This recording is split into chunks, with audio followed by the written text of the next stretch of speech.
I first came to Kazakhstan in 2010. So you started learning Kazakh not for day-to-day use but specifically to teach it. I'm a gastroenterologist. I used to treat stomachs. Now I work with languages. There are no people who simply lack the ability to learn languages. What level are students usually at? Well, we can say, let's try to understand each other in Kazakh and we'll help you get there. Vladislav Ten calls himself a linguistic researcher. Back in the day, he needed English, Uzbek and Korean for his medical practice. He ended up learning all three languages at once. 15 years ago, Vladislav moved to Kazakhstan to work as a doctor, but things turned out differently. Instead of practicing medicine, he found himself teaching Kazakh language to Kazakhstani students.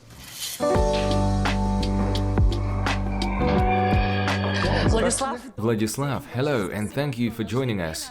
Давайте начнем с того, что у вас 5 языков. As we know, you can teach 5 different languages. И в этой связи хочу So I want to ask, how much demand is there right now for Kazakh language in Kazakhstan? And who are your students? сейчас. At the moment, the demand for Kazakh is huge. It's relevant, it's popular, and honestly, 99% of what I do these days is teaching Kazakh. Most of my students are ethnic Kazakhs, and many of them are children. Usually their parents don't speak Kazakh themselves, but they want their kids to grow up knowing the language. То есть я правильно понимаю, что к вам приходят... So just to be clear, the people who come to you are mostly ethnic Kazakhs who don't actually speak Kazakh. казахского языка. Exactly. Most of them are Kazakhs. And what motivates them?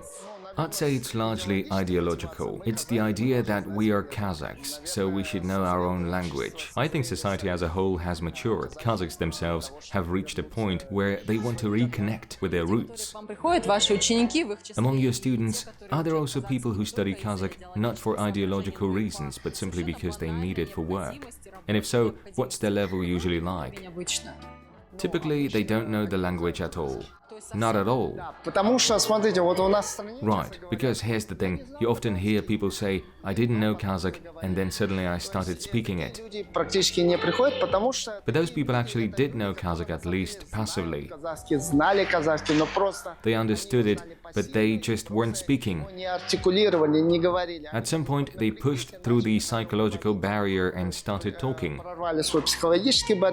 But people who come to us, they either don't understand the language at all, or they understand it only in fragments. And very often, those people are ethnic Kazakhs. Well then, Vladislav, with your help today, let's try to figure out how someone can actually start speaking and understanding Kazakh almost from scratch. Let's do it.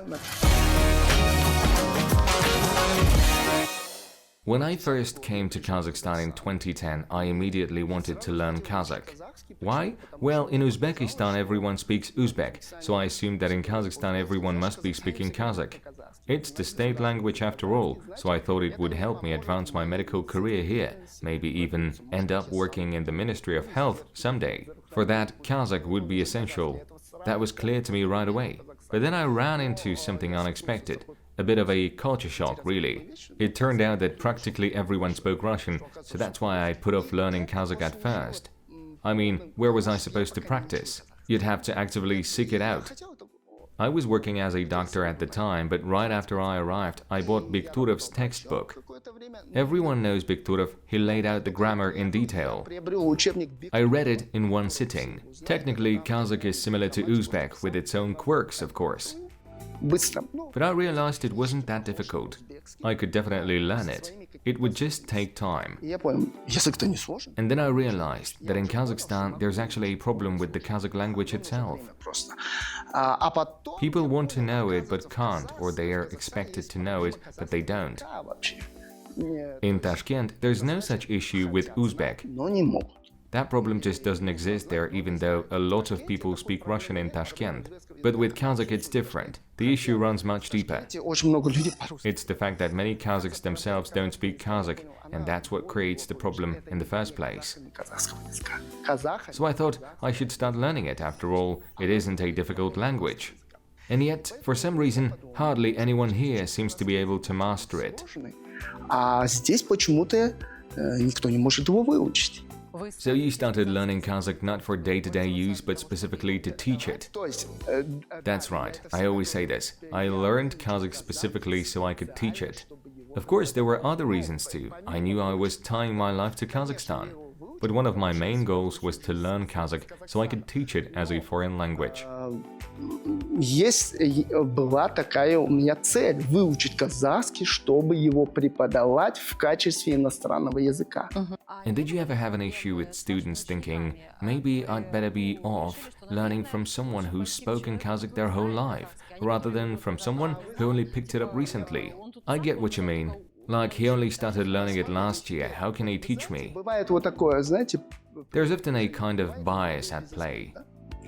Take a young businessman, for instance. He's already built a company, he's giving a masterclass, yet some people shrug him off. И он мастер-класс проводит. What can this young guy possibly teach me? But if you look past his age and recognize his expertise, you'll actually gain something yourself. Он же успешен, пойду к нему. The moment we get stuck on things like age, status or nationality, Вещи как возраст, that's when we start holding ourselves back. национальность, то есть.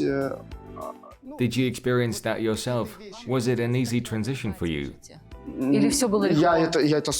I still hear it to this day. So what? I just keep moving forward. A native speaker might tell me, you don't speak as well as I do, and so on. Говори, что все это. Yet you went ahead and started teaching. Все, конечно, он. Exactly. Of course I don't speak the way they do. That's something I'm aiming for. A native speaker may have a better feel for the language, but they can't teach it the way I can. Подать, как я.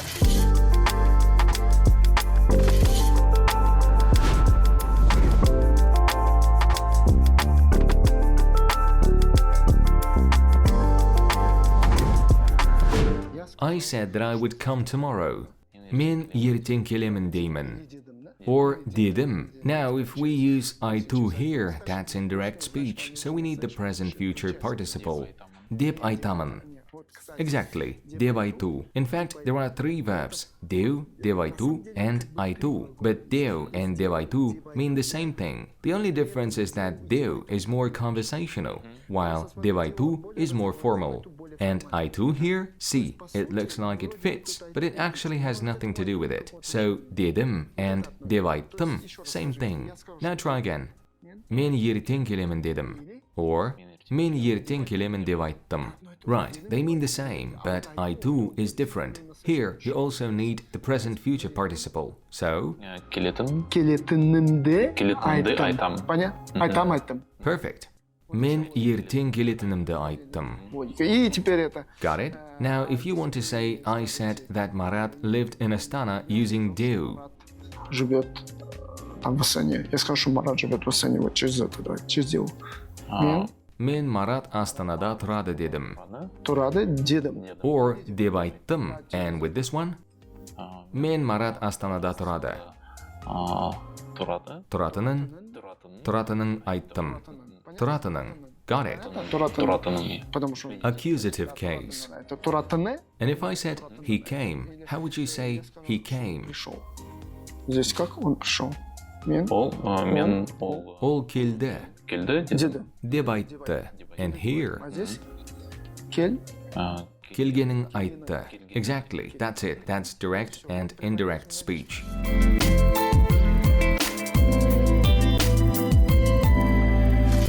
When I teach, I'm not a big fan of just giving students formulas. I prefer to guide them in a way that the formula forms in their own head. Students often say, write it down for me, write it down. And sure, I could write it, and they'd feel reassured. Oh, I see it now. But here's what really happens. The moment you write it down, your brain leans on it like a crutch. You've got the formula on paper, so your brain says, I'm safe now. But the formula needs to live up here in your head. That's when your brain really starts working. It's the same as in sports. I'm a sports medicine doctor, and in sports, if you want your muscles to grow, you have to keep adding weight. Let's say I lift 20 kilos, and now my coach wants me to go up to 25. I might say, that's too much, maybe I shouldn't, but I have to.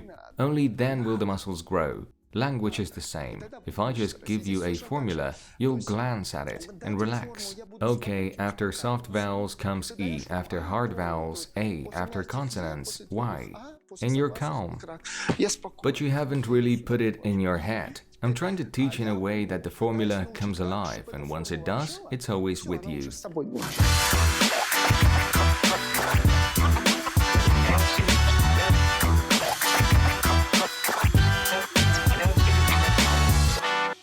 Вы преподаете казахский язык, ну, собственно, не только казахский, но и другие языки, которыми... You teach Kazakh, of course, but not only Kazakh, you know other languages as well, which you can explain to people one-on-one. В индивидуальных занятиях. И вы And you've often said your lessons aren't cheap, yet you still have plenty of students. Достаточно учеников. At the same time, you're writing a book, something anyone can buy if they want to understand Kazakh. Понять этот язык. What motivated you to write it? Мне хочется понять, что вами двигало, когда вы решили книгу писать. My method is really more like a system, a sequence of steps. What comes first, what comes second, the goal is to teach in a way that speeds up the learning process. And teachers listen to me, they agree with me. Sure, they know Kazakh far better than I do. It's not my native language, it's a language I acquired. But they recognize that I know how to deliver it. And that's why they take note and achieve the same results. So the textbook is aimed at teachers. И для пользователей обычных, и для преподавательского состава, тех учителей, которые захотят это делать. То есть, it's both for ordinary learners and for teachers. One of my projects is to gather teachers for master classes. Прислушался ко мне. But in order for a teacher to listen to me, they first have to admit that I'm good at this. Хорошо получается, потому что есть... Because there's always that mindset. He's a foreigner, an American. He speaks Russian with an accent. С акцентом на русском языке. Yet I might explain the Russian case system more clearly than you do. Систему русского языка. Понимаете, то есть... That makes sense because you've been through that journey yourself. Exactly. And you haven't. Right, I haven't. Такой преподаватель, согласитесь. For you, it's automatic. But if a teacher accepts that point, they'll succeed and they'll be even better than me. My goal for our teachers is to become top level, to teach quickly and effectively, so the Kazakh language problem disappears altogether. Why should it disappear? Because otherwise it's also a financial burden for the state. But once we can all communicate in one language, it creates a real sense of unity. We can say, let's try to understand each other in Kazakh, and we'll help you get there. It's not a difficult language. For Russian-speaking Kazakhs, the hardest part is just starting to learn and to speak. They feel this barrier. I'm Kazakh, I must speak perfectly, without mistakes. But that's the biggest mistake of all, a psychological barrier every Kazakh has to overcome. Why did it work out for Nikolai? Because he's not Kazakh. He knows from the start, I'll make mistakes, but people will still applaud me. Same with me. I wasn't afraid to speak, and that's why it worked. And Russian-speaking Kazakhs today shouldn't be afraid either. They just need to start speaking. And those who already know Kazakh since childhood should encourage them, support them, help them, correct them. But correct with love and understanding, not with disdain.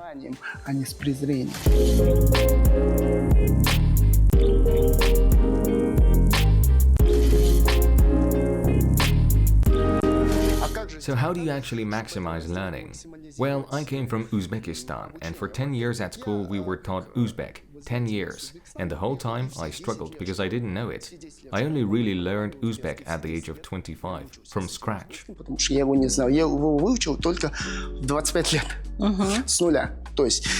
From scratch. But you'd been studying it for 10 years in school. Yes, but with zero results. Absolutely nothing.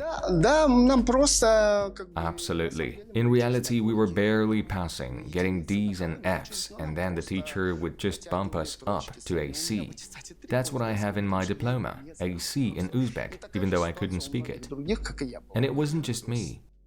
Most of my classmates were in the same situation, except of course the Uzbek kids, who knew the language naturally. They'd get their top grades for dialogues, while we got our Ds. Later I realized the whole system needed a change. At the very least, we should have been split into two groups, those who already knew Uzbek and those who didn't. That would have made learning so much easier. That's what we do now. И не знающих. We form groups, mostly online, and we don't mix different levels together. Группы, например, у нас For example, 5 people in a group, but they all have to be at the same level. уровни. Either they know it really well, or really poorly, or not at all. Знать, либо очень плохо знать, либо вообще не знать. And how do you measure the level? Ну, диагностика. Diagnostics. I don't need any special tests. If you come to me, I just talk to you, and I can tell exactly where you're at and what you need. Все поймут для себя. Wow, I thought you might have some tests for that. Да, но... Well, if we scale up, then yes, we'll need a proper testing system. But right now, we're not dealing with thousands of students. So it's enough that I personally check each student and figure out what they need, where to move next. It's all strictly individualized. Все и сказать, что вам нужно делать, где вам нужно двигаться. У каждого все строго индивидуализировано. That really sounds almost like a doctor's approach. Exactly, because I'm still a doctor. Because I used to treat stomachs. Now I work with languages. The issue, in this case, is not knowing the language. You want to know it, but you don't. Это тыль-бльбил.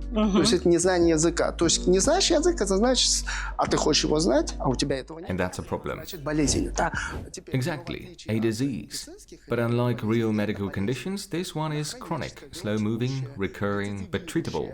You just need the right approach, and you treat it. Этот подход и вылечить. Смотрите, а для всех разный подход? Вот как интересно. And does each person need a different approach? Because here's the thing, back in school we were told some kids are language people, others are math people. Точные науки. Вот But I've always felt there's something off about that.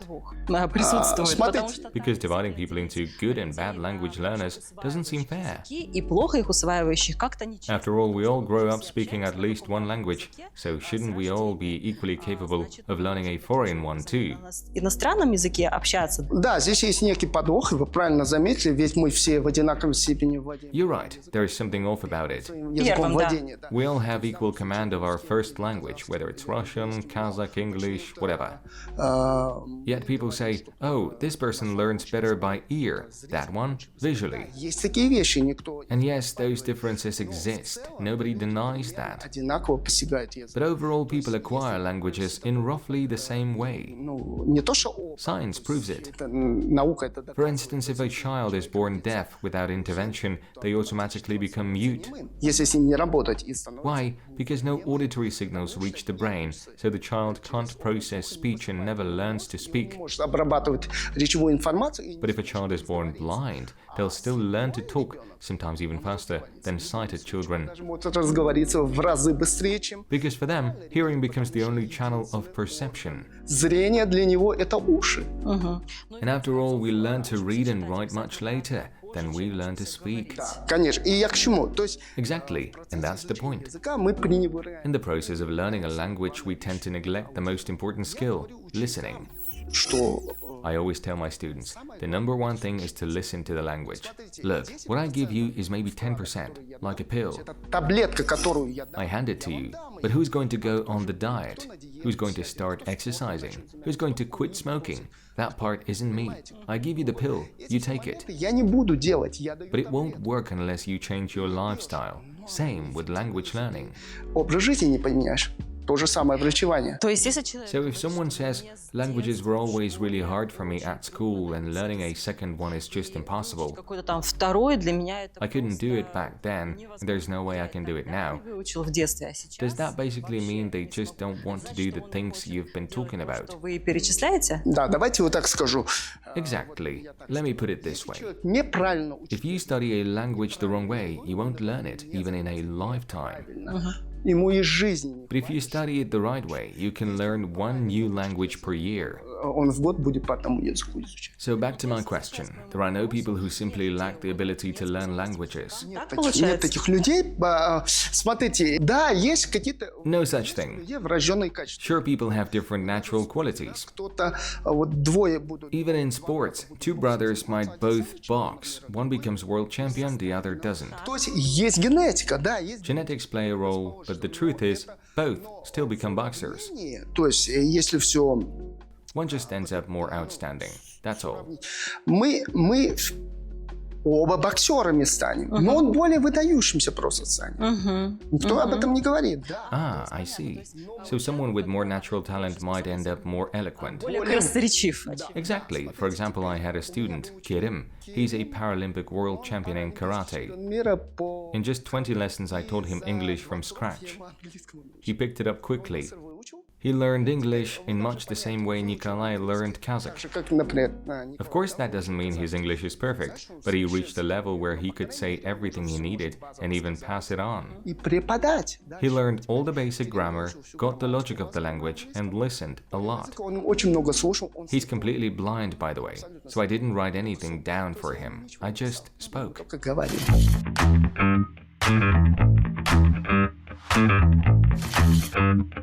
Vladislav, I've got a question from those who want everything at once.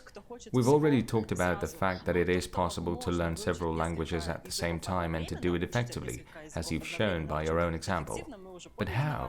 You say it's about listening, but when there are so many languages, don't they all get mixed up? Смешивается или нет? Нет, они не смешиваются. Нет, это работа преподавателя. No, they don't. Чтобы они не смешивались. It's the teacher's job to make sure they don't. Которые пользуются. Take English in Kazakh, for example. Английский, казахский можно. People ask, can I learn both at once? Absolutely. Сразу. Смотрите, вот And how does that work? On a basic level, English is actually easier than Kazakh. мы возьмем пример, например, Why? Let's take a verb to pay. платить, да? In English, you already have ready-made form, pay.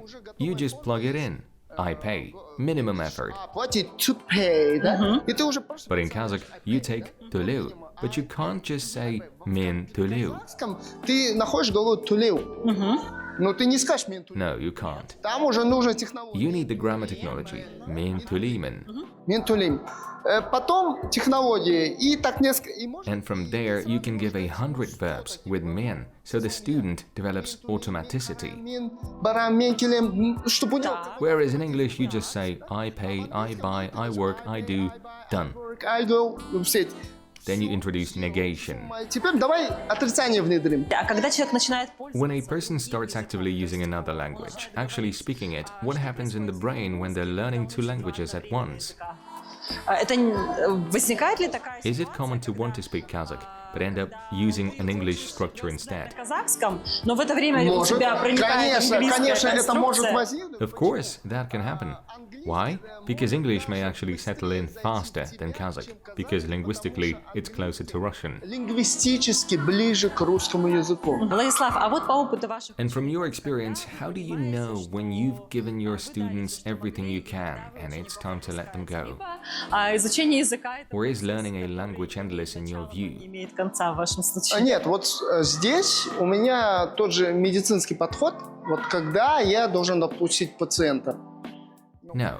Here I use the same medical approach. в нормальное состояние, When do I release a patient? When I've brought them back to a normal state. When they can get out of bed.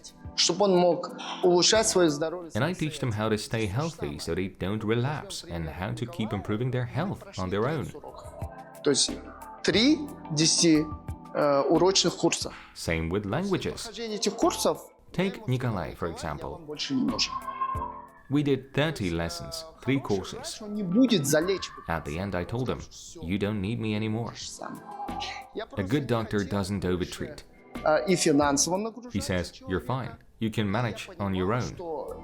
I Интеллектуально. didn't want to burden him financially, and I knew the knowledge and skills he'd already gained were enough. Характер, его тип мышления. Given his character and the way he thinks, I knew that with time he'd pick it up on his own. Через какое-то время он сам его выучит. А что вам дало это понимание? And what tells you that? Происходит с What человеком makes you realize a student is ready to continue on their own? сам? То есть дальше он... Смотрите, я дал ему всю грамматику. Simple. I gave him the grammar. He understood it fully. Все фонетические трюки. I gave him the phonetic tricks. He got all of them. И все. So I'm no longer needed. То есть, Now, some might ask, but why didn't you take him through the path of Abai or Abai's The Book of Words? для этого ему нужен. Why would I? That's not what I'm for. I see myself like first gear in a car. Смотрите, Which gear is the strongest? You probably think it's fifth, because that's when the car goes the fastest. But actually the strongest is first gear, because the car is at a standstill and you need the maximum power to get it moving. Once it's in motion, momentum takes over. You can switch to a weaker gear, but one with higher revs, second, third, fourth, then fifth. Fifth is actually the weakest, but it runs at high speed. So you see, you don't drive off in fifth. Sometimes teachers try to throw you straight into fifth gear, and of course, you stall. What you really need is first gear. That's what I give you. I can give you fifth, but why? There are professional teachers for that. My job is to give you first gear. The most important thing is to get you moving. And once you're moving, you start to feel it for yourself. Then I switch you into second, then third, fourth, and finally fifth. My role is to get you to a point where Kazakh is no longer a burden, but something you actually enjoy learning. You're reading, it starts to sink in naturally, and you're no longer straining, you're beginning to enjoy it.